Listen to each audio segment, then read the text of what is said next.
एक युद्ध हुआ था जिसमें पूरी सेना मूर्छित हो गई थी। तब जामवान ने हनुमान को बुलवाया और वो संजीवनी बूटी के साथ संपूर्ण द्रोण पर्वत ही उठा लाए। द्वापर युग में जब हनुमान के जन्म दिवस पर सभी रानियां आगे की कहानी सुनने के लिए उत्साहित हो गई। रावण के अत्याचार से सारे देवता परेशान थे। मैंने उन्हें ये वचन दिया कि मैं मनुष्य रूप में अवतार लेकर रावण का विनाश करूंगा और इस युद्ध में मेरा साथ देंगे महादेव शिव के अंश हनुमान।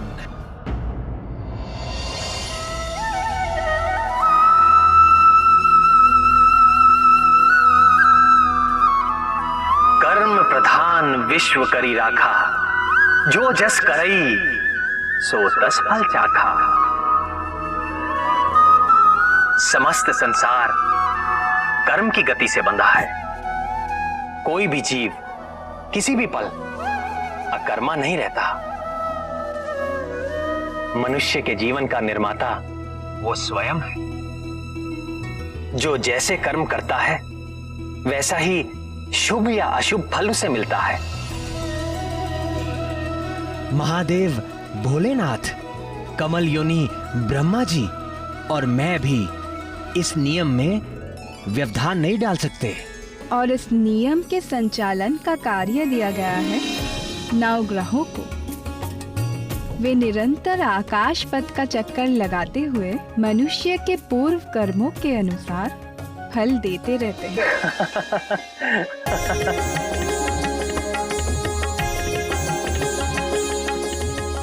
प्रभु, किस बात से आपको इतना आनंद आ रहा है? हमें भी बताइए। नवग्रहों में एक ग्रह है शनिदेव। शनय शनय अर्थात धीरे धीरे चलने के कारण उनका नाम शनिदेव हुआ। सभी जीव उनसे बड़ा भय खाते हैं। उनके चक्र में जो भी पड़ता है सदा रोता हुआ मिलता है। किंतु जब हनुमान से उनकी भेंट हुई तो क्या नाथ, बताइए ना। हनुमान एक पर्वत शिखर पर बैठकर आनंद से केलों का भोग लगा रहे थे।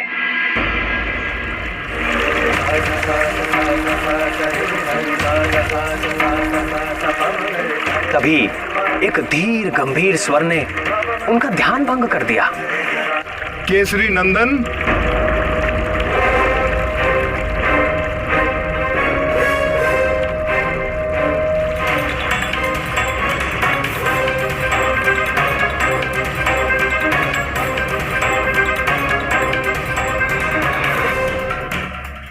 मैं आपको सावधान करने आया हूं पवन पुत्र हनुमान।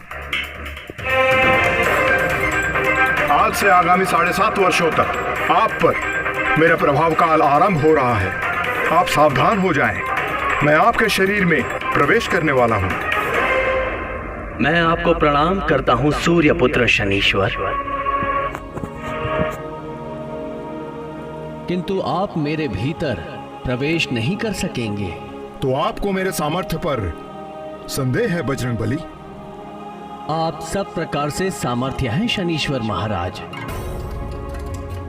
परंतु मेरे मन में तो पहले से ही कोई रिक्त स्थान है ही नहीं।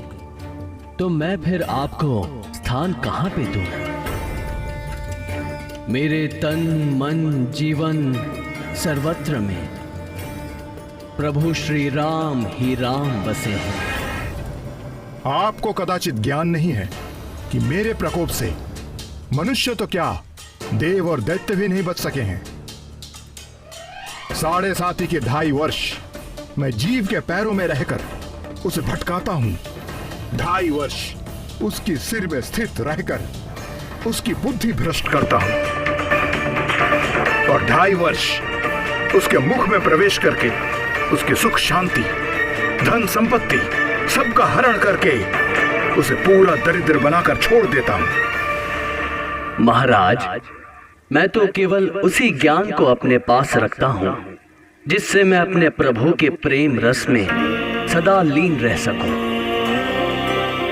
शेष सारे ज्ञान को मैं अपने किसी काम का नहीं समझता। ऐसा है तो मेरी 7.5 का थोड़ा और ज्ञान ले लीजिए।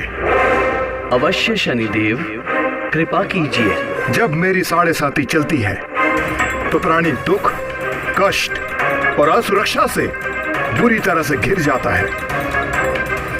रोग और व्याधि उसे जकड़ लेते हैं। कभी सर पर छत गिर पड़ती है तो कभी उसके घर में आग लग जाती है। कलह का वातावरण हो जाता है। सब ओर असफलता और पराजय ही मुख फाड़कर खड़ी हो जाती है। कलंक और आरोप लगने लगते हैं।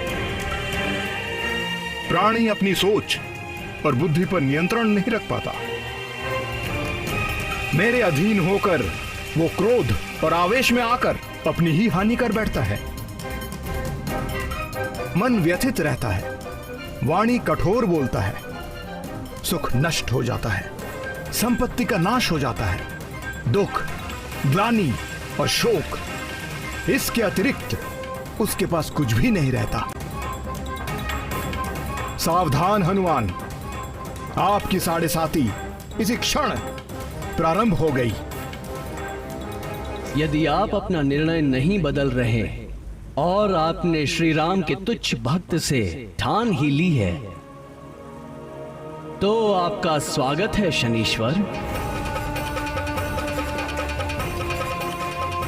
आपका जो नियम है आप उसका पालन कीजिए और मुझे जो करना है मैं वो करूंगा। आपको पीड़ा देने में मुझे कोई रुचि नहीं है हनुमान, किंतु काल के विधान में मुझे यही कार्य मिला है और मेरे कार्य में कोई बाधा डाल सके ऐसा किसी के लिए संभव नहीं।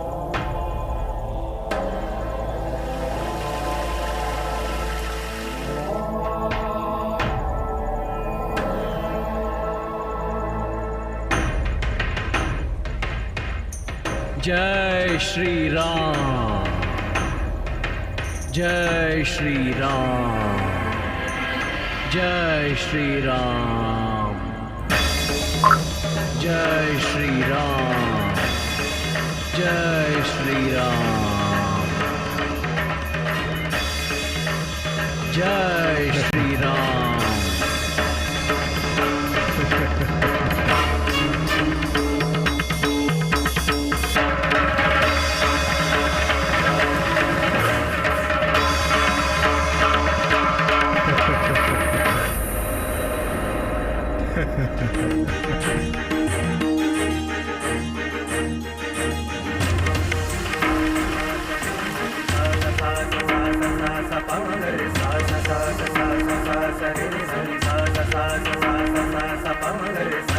जय श्री राम।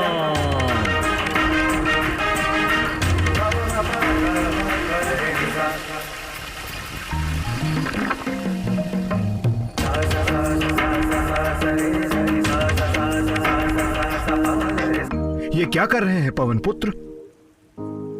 सिर में खुजली हो रही है महाराज। खुजली हो रही है तो तेल इत्यादि जैसा कोई उचित उपाय करो। नहीं नहीं महाराज, मेरे स्वभाव को यही उपचार भाता है। जय श्री राम।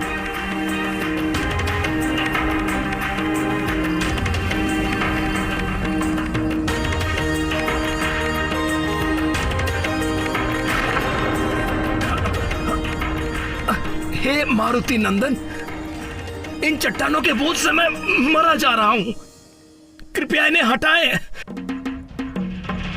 क्षमा करें शनीश्वर महाराज, जैसे आप काल के विधान से विवश हैं, वैसे ही मैं अपने स्वभाव से विवश रखिए। नहीं नहीं महाबली, मुझे क्षमा कर दीजिए। हे राम भक्त हनुमान, मैं आपके भीतर नहीं रह सकता। नहीं रह सकते तो निकल जाइए। मैं यदि स्वयं निकल सकता तो इसी पल आपको छोड़ देता, किंतु मैं यहाँ फंस गया हूँ। पूरा जगत मुझसे याचना करता है, मैं आपसे याचना कर रहा हूँ। मुझे जाने दीजिए। मैं आपको वचन देता हूँ कि आज के बाद मैं आपको कभी पीड़ित नहीं करूंगा। मुझे ही नहीं शनिदेव, आप चाहकर भी कभी भी किसी राम भक्त को पीड़ित नहीं। हे राम भक्त हनुमान, क्या आपसे मुझे थोड़ा तिल तेल मिल सकेगा? मुझसे तो नहीं मिल सकेगा हे सूर्यपुत्र, पर आज के बाद आप